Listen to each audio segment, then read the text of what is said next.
ഇനി വില കുറഞ്ഞ സ്റ്റഡി ടേബിൾ ആണെന്നുണ്ടെങ്കിൽ ചെറുതായിട്ട് ഒരാൾക്കൊക്കെ ഇരുന്ന് പഠിക്കാൻ പറ്റുന്ന സ്കൂളിലൊക്കെ ഇടാൻ പറ്റുന്ന പിങ്ക് കളറൊക്കെ വേണമെന്നുണ്ടെങ്കിൽ അതും അവൈലബിൾ ആട്ടോ.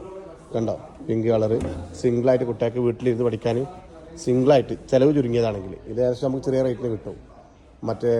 മറ്റേത് ഞാൻ ഇന്നലെ ഇട്ടതാണ് കുറച്ച് റേറ്റ് ഉണ്ട്. ഇതാണെങ്കിൽ നമുക്ക് ഏകദേശം നാട്ടിൽ എന്താ പറയുക ചെറിയ റേറ്റിന് സെറ്റാവും. ഇതിൻ്റെ റേറ്റ് ഞാൻ പറയാം.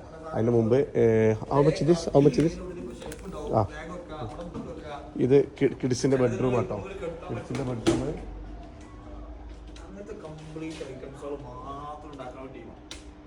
ഏകദേശം ഇതൊക്കെ നമുക്കൊരു 10,000 രൂപ കിട്ടും. 10,000 രൂപക്ക് കിട്ടുക.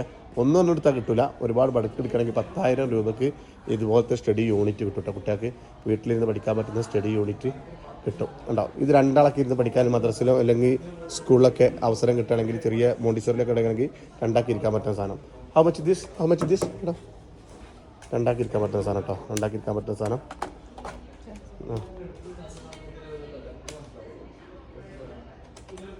ഇത് നമുക്ക് ഏകദേശം 15,000 രൂപയ്ക്കാണെങ്കിൽ ഈ സാധനം കിട്ടും. നമുക്ക് 15,000 രൂപയ്ക്കാണെങ്കിൽ ബൾക്ക് എടുക്കുകയാണെങ്കിൽ കേട്ടോ.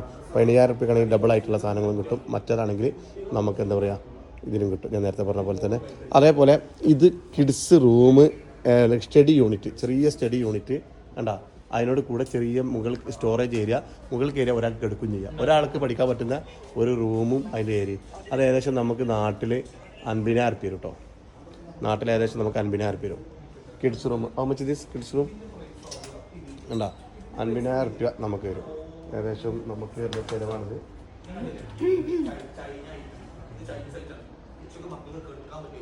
ഓക്കെ.